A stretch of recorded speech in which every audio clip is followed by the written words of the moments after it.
In 2 Samuel 12, what has happened is David has just had this man murdered, this man who David was having an affair with his wife, and he has him murdered, and the individual who was murdered, his wife ends up getting pregnant and is going to have David's baby, and so David ends up inviting her in to live with him, and he thinks that he's gotten away with this. And in 2 Samuel chapter 12, God speaks to this prophet. Now, the prophet was God's spokesperson, this prophet named Nathan. And he says, Nathan, you're going to go talk to David. And so Nathan goes to the palace, goes to his king on the authority of God, and he says, David, I want to tell you something.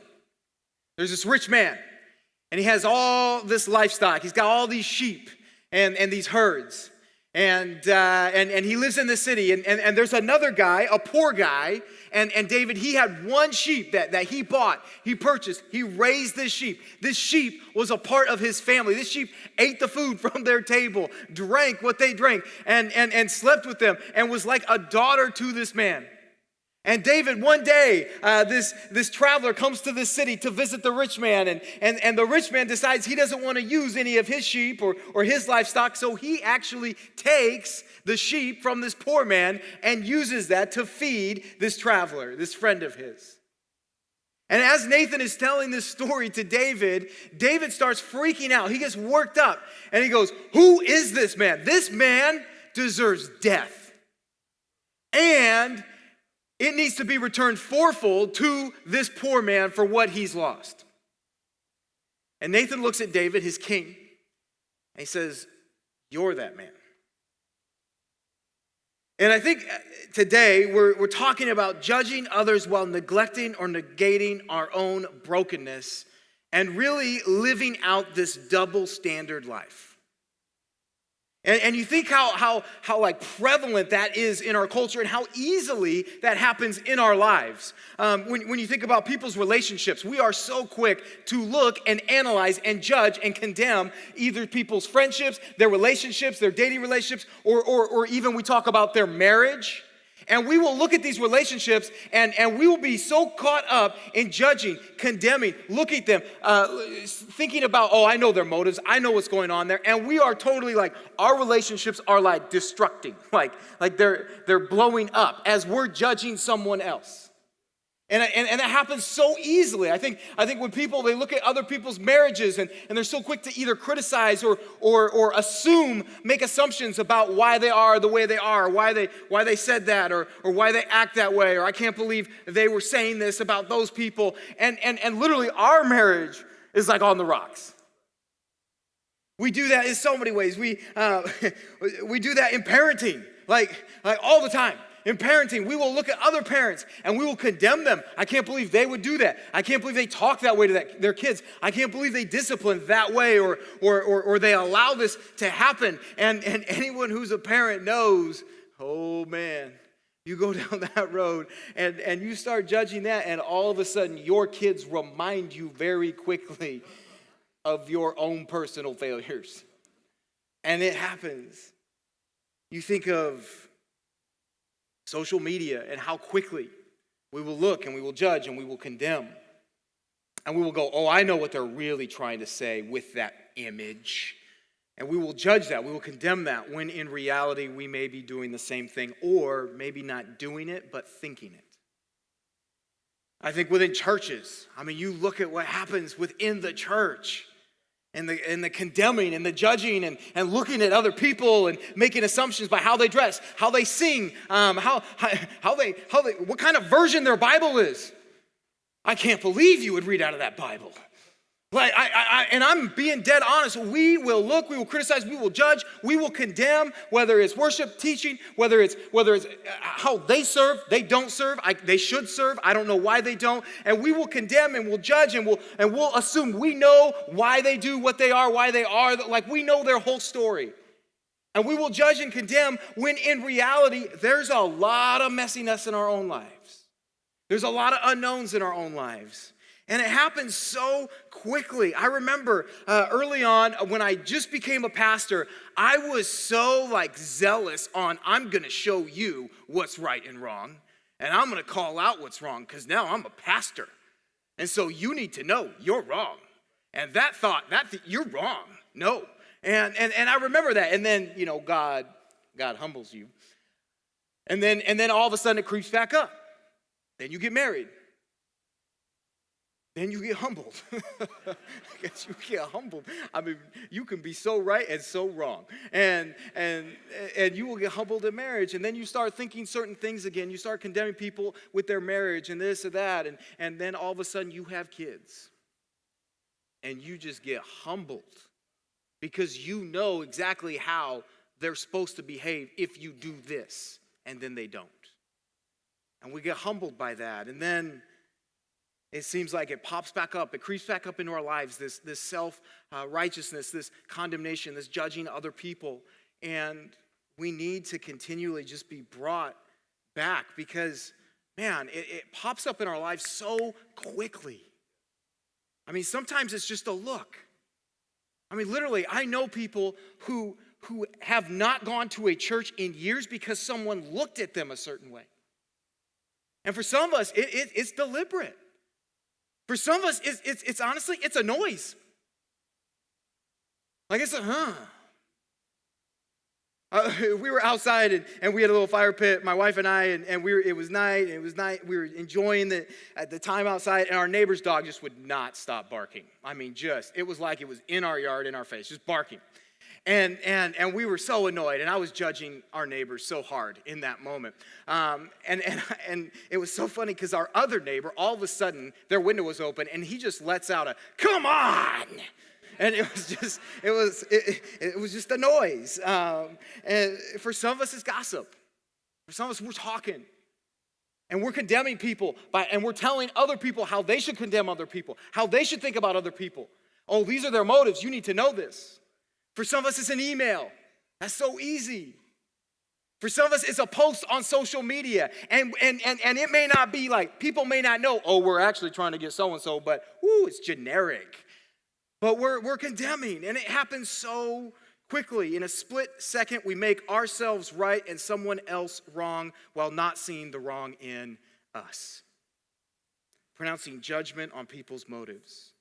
And self-righteousness, it threatens the community of Jesus' followers. And so Jesus is going to address it in this sermon. Because I'll tell you what, judging others in this way, how he's talking about it, it gives a wrong view of God, a wrong view of others, and a wrong view of ourselves. And so Matthew 7:1, he kicks off and he says this: "Judge not that you be not judged. Judge not that you be not judge." Now, Jesus reminds his followers, and no doubt the Pharisees that were there, that they are not the final court. And in James 4:11 and 12, he says this. He says, "Do not speak evil against one another, brothers. The one who speaks against a brother or judges his brother speaks evil against the law and judges the law. But if you judge the law, you are not a doer of the law, but a judge. There is only one lawgiver and judge, he who is able to save and to destroy. But who are you to judge your neighbor?" And then in Romans 14:10, it says this: "Why do you pass judgment on your brother? Or you, why do you despise your brother? For we will all stand before the judgment seat of God. For it is written, as I live, says the Lord, every knee shall bow to me, and every tongue shall confess to God. So then each of us will give an account of himself to God. Therefore, let us not pass judgment on one another any longer, but rather decide never to put a stumbling block or hindrance in the way of another brother." God is judge, and he's going to judge. Whenever we condemn someone without mercy because they do not do something the way we think it ought to be done, or because we believe their motives are wrong, we pass a judgment that only God is qualified to give. When I do this, I'm acting as if I'm God. Now, let me be clear. This doesn't mean that we abandon discernment, okay? I want you to hear me on that. The New Testament has many illustrations of legitimate judgment. Okay? Like there are areas as Jesus followers that we are commanded to make a decision about good versus evil, about good versus what's best. And so I want to be like, don't take this verse out of context to just say, like so-and-so, they just keep lying to everyone in the church. I'll just let them do that because I don't want to judge them. So just keep doing that. Oh, he's presenting a different gospel. Oh, I don't want to judge him. Just keep preaching that. Like no. we are called to make some judgments in this and that. You got to understand though what he's talking about, okay? What he's talking about is different, a different kind of judgment. A judgment that is ignoring your own problems and highlighting someone else's. You know, it's interesting. This verse, someone wrote me an email, and in the email, they literally quoted that verse about, aren't you supposed to not judge? And it was over, there was a wedding that we were invited to, and Lindsay, my wife, was able to go, but I wasn't.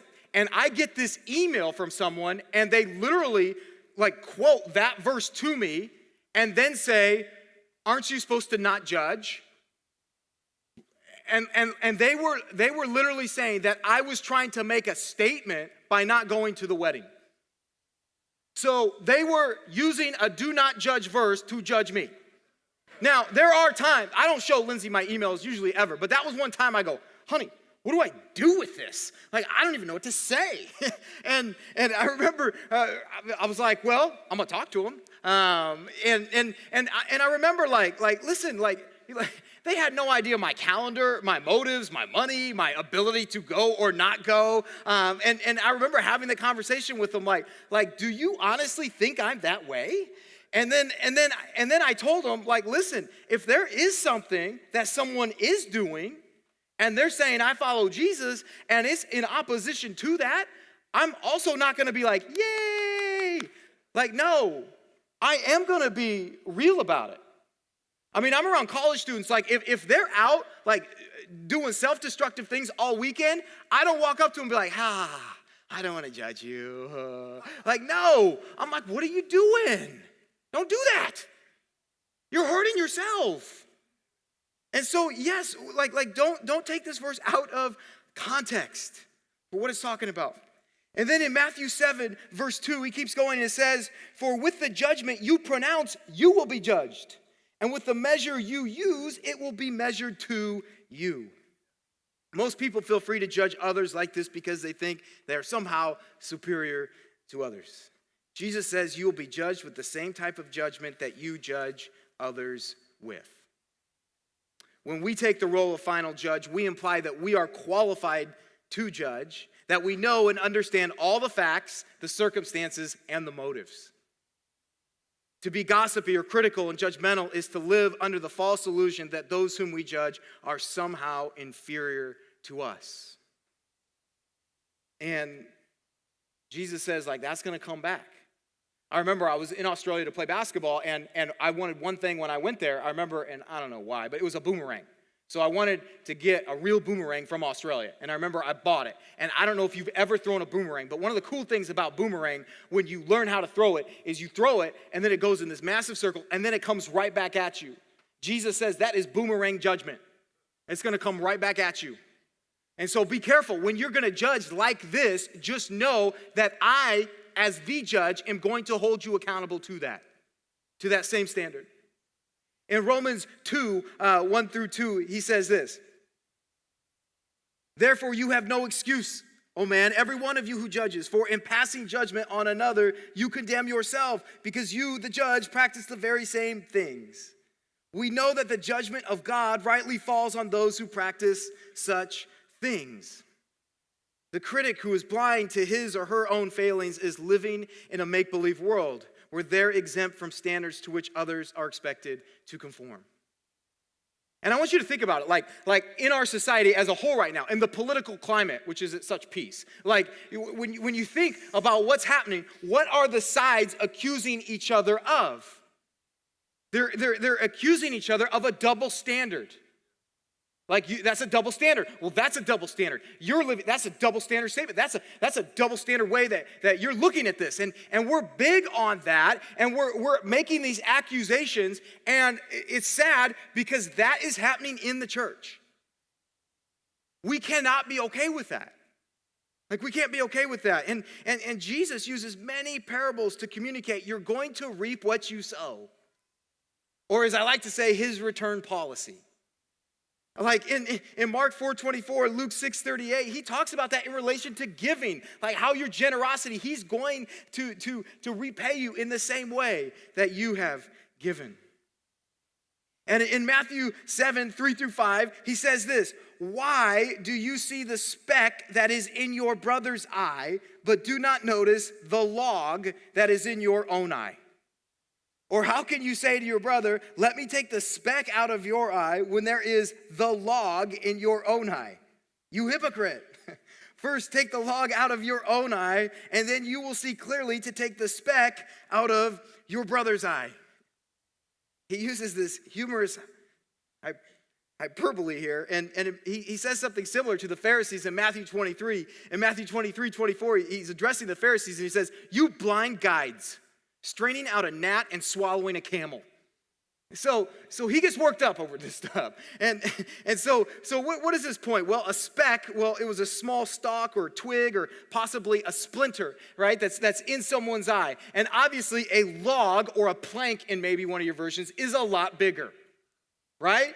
And so the primary point is the sin of the critic is much greater than the sin of the person they're criticizing. Self-righteousness is self-blindedness because it is able to look directly at its own sin and still imagines it sees only righteousness. The nature of self-righteousness is to justify self and to condemn others, and in so doing, people play God because they judge themselves on the basis of their own standards, which is exactly what the Pharisees did. They created this list of standards, and they acted like, oh, we're those perfect, we're living out the divine law. Well, you're living out the law that you created for you. And many times we end up doing that in our own lives. For self-righteousness, it trusts in self to determine what is right and wrong and to determine who does what is right or wrong. And because the self-righteous person sees no sin in their life, they see no need for God's grace on their behalf. And I want you to just see in Matthew 7, verse 3, that term, he says, notice, okay? He says, why do you see the speck that is in your brother's eye, but do not notice the log that is in your own eye? This term notice, it conveys the idea of serious, continual meditation, not on other people, on you. Jesus is saying, will you please stop for a second and think about your own sin? And when we say sin, some of you are like, what is that? I hear that. Like sin, it's anything we do in opposition to who God is or what he tells us to do. And he says, listen, you need to stop and you need to think about you and where you're at before you go after other people. Until you have done that, how can you confront another person with their shortcoming? The self-righteous person can never be anything, it calls them, but a hypocrite, because they continually put on an act, and it is an act, of righteous superiority. That is why they feel qualified to tell a brother to take the speck out of their eye. How can someone whose vision is totally obscured render a right assessment of another person's minor vision problems? Like, I want you to just think about that. Like the picture of a log or a plank. And how in the world is that person going to be able to notice a splinter in someone else's eye? Like, you can't, because your vision is impaired. You can't solve that minor vision problem. When my oldest son was having some eye issues, we Googled the best rated eye doctors for kids. Like we didn't Google like who's having issues with their eyesight and then, hey buddy, we set up this meeting, this person can barely see, and we're gonna ask them to identify what's wrong in your eye. Like, no, we didn't do that. Okay, and some of us like are operating this way, and it blows my mind. We've got to think about us. We've got Jesus followers selling what they themselves haven't purchased. First, we confess our own sin. That's what we do first. For some of us, it's invisible to others. It's in your heart or it's in your mind.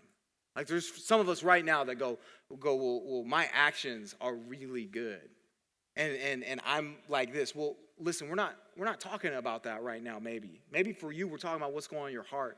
Maybe we're talking about what's going on in your mind. Because, yeah, people may be fooled by how you appear or how you act or how you serve.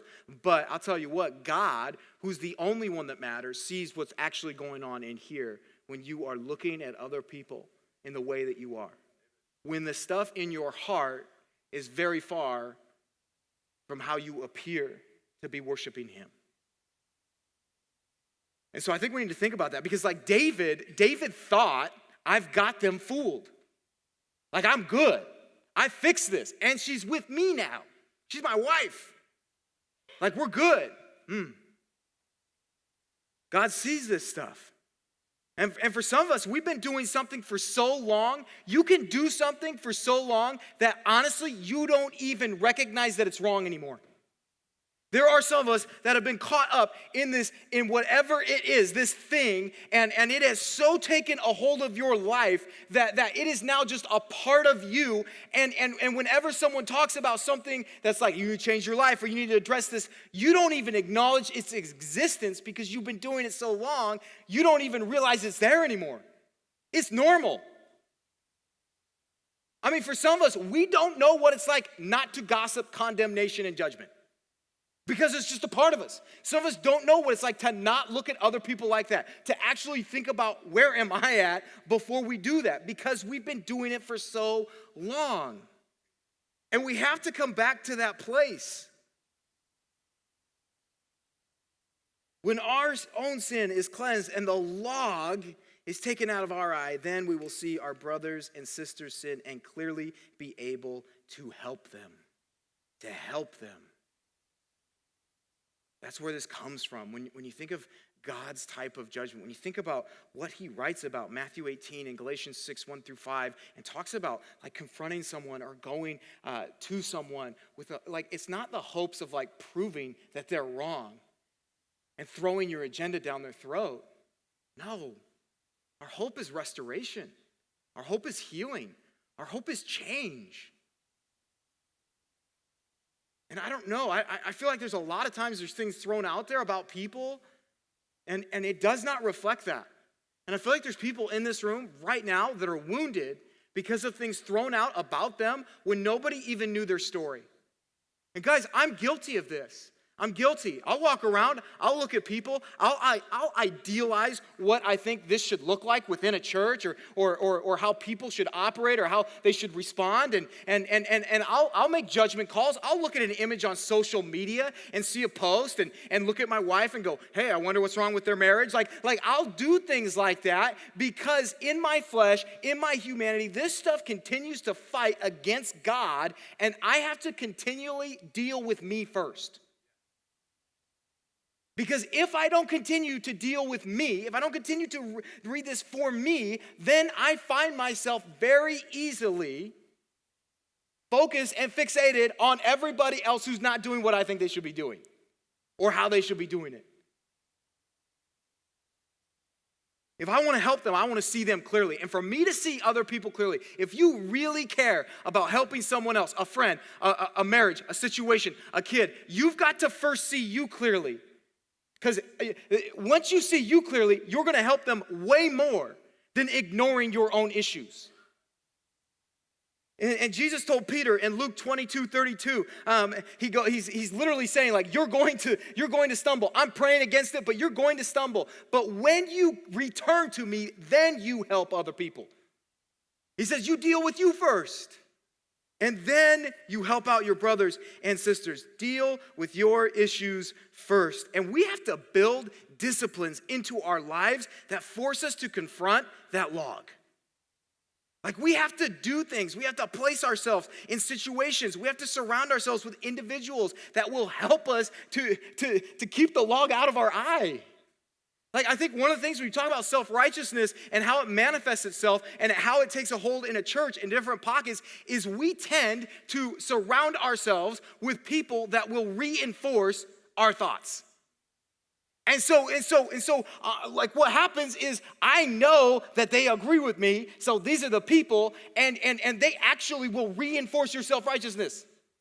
Versus me identifying people that I know I need in my life that will not allow me to insert that log into my eye. And so I need people like that into my life. And those people don't have to think everything like I think. Like I need some people that are looking through a different lens at my life. I need those people. I need to read this and open it and welcome conviction. Like I need to welcome that. Like I don't want to look at this and just go, oh, this is perfect for Johnny. Oh yeah, Johnny needs this. He needs this. If your name's Johnny, I totally coincidence, okay? Or it's prophetic, I don't know. But anyway, like Johnny needs this, and I send it, and I'm like, ha, yeah, look at that. And I'm so fixated, I will read this and I will study this, and this is a trap for me. This happens because I speak about it a lot. And I will read this and I'll start thinking, oh my goodness, this would get those college students. Oh yeah, this would bring that. Oh, yep, they'll never date that person again. Boom, and that is so wrong that I'm so fixated on trying to change other people. And God wants to start with me. God wants to start with you. And we've been okay with this double standard, with this whole idea that as long as I look and play this part and appearance is good, then I'm all right. And I have that authority. We got to be careful about that. Confrontation of sin in others must be done out of meekness, not pride. Don't apply standards to other people's lives that you aren't living out. Religiosity can blind us so easily to hypocrisy. Timothy Keller said, if your God never disagrees with you, you might just be worshiping an idealized version of yourself. Man, that one gets me. Because I agree with God a lot, especially in relation to other people. And I don't think it's because I'm so in alignment with God. I think it's sometimes the ugliness in Steve that wants to come out. And I need to focus on what he wants to do in me, because he wants to revive and refresh and restore what he wants to use me to do. And I will not be effective. You will not be effective if you don't first and foremost today address you. So my question is, what does your time of confession look like? What does your time of confession look like? And that's kind of a weird thought, because I think we honestly, we don't really like that word a lot. Like I think we highlight a lot of other things, but I think as far as like confession goes, like let me tell you about following Jesus and how great that is and what he get, like confession, and let's just keep going and confession, and we'll just keep talking about this. But I think one of the reasons we are where we are and our mindset is the way it is because maybe we have looked at confession as something that sinners need to do. And we have totally lost the reality that confession has to be a vital part of my daily rhythm with Jesus Christ. And I have to kick it off with that, because I'll quickly go into my prayer time with him loaded. God, I got all this to dump to you and to other people and all this. And he's like, stop, man, stop. Like, let's talk about you. Let's talk about you first. Hey, Steve, are you noticing this in your life? Are you noticing that this is happening? Are you noticing what's going on in your heart right now? Are you noticing that you're okay with something you weren't okay with before? Are you noticing what you're saying about someone else and you don't know them, you don't know their story, you don't know their motives, you don't know what's behind what they're really doing? But Steve, you're playing judge right now. I'm judge. And that happens so quickly in my life. And so I have to build confession. I cannot tell you enough. For those of you that are new to following Jesus, build a healthy rhythm of confession into your life. Because it will, one, it will change your view of God. Two, it will change your view of you. And thirdly, it will change your view of other people. Because when I am brought to the reality of how broken and needy I really am spiritually, then I treat people totally different.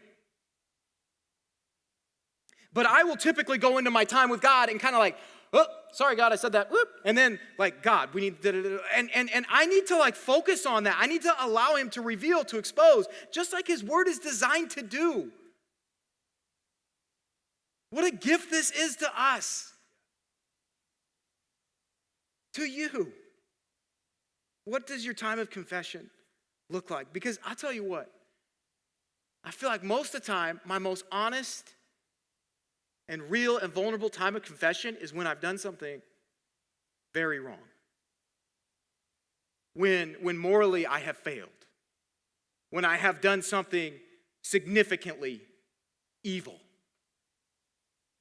And I wonder, why do I have to do something that is so wrong or so big or such a mistake? Why does my wife have to say this to me in order for me to really own up what I've become in my relationship with God?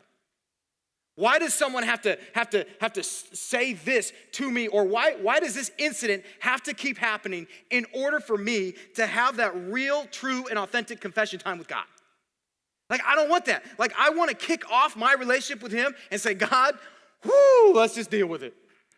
This is what's happening. This is what did happen. But God, I want you to revive and refresh what you want to do in my life. God, I'm here. I'm owning this. And I want you to do whatever you need to do with this so that you can use me to impact, to empower, to help bring change, godly change into other people's lives.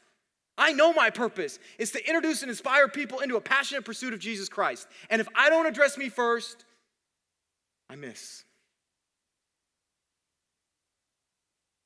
Guys, you think about the times when you are the least condemning and judgmental of other people. It is when you are at that moment before God confessing. And there's nothing like that. And I find I have to fight to put that and to build it into my life. And I want to encourage you to do that. Because I'm telling you right now, that'll transform this church. That'll transform how we deal with each other. That'll transform how we look at each other, how we talk about each other, what we say to each other, where our heart's at with each other as we move forward in an exciting season with what God has for us. College students that are here, build that into your life now. It is a rhythm that has to be there. And you will be the best version of yourself to help other people to be used by God if this is something that you make a priority in your life today. I want to invite you into that. This is way too important for us to say that's good for other people. No, Jesus says, hey, I have to talk about this right now because this is a big deal. And this just sweeps in and it comes in and he was seeing it. He's preaching and he's identifying people that are doing it. And he says, this cannot be a part of my body.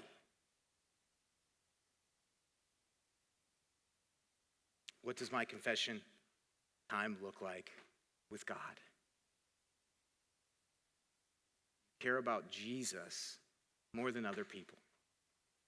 We were just about to leave someplace, and my kids are usually in bed before it's dark, and it was dark, and so when it is dark and they're outside, they're like, it's like a whole new world to them. There's stars, there's everything. They're obsessed with the moon. And Kingston, my oldest, he gets out of the car and he just looks up.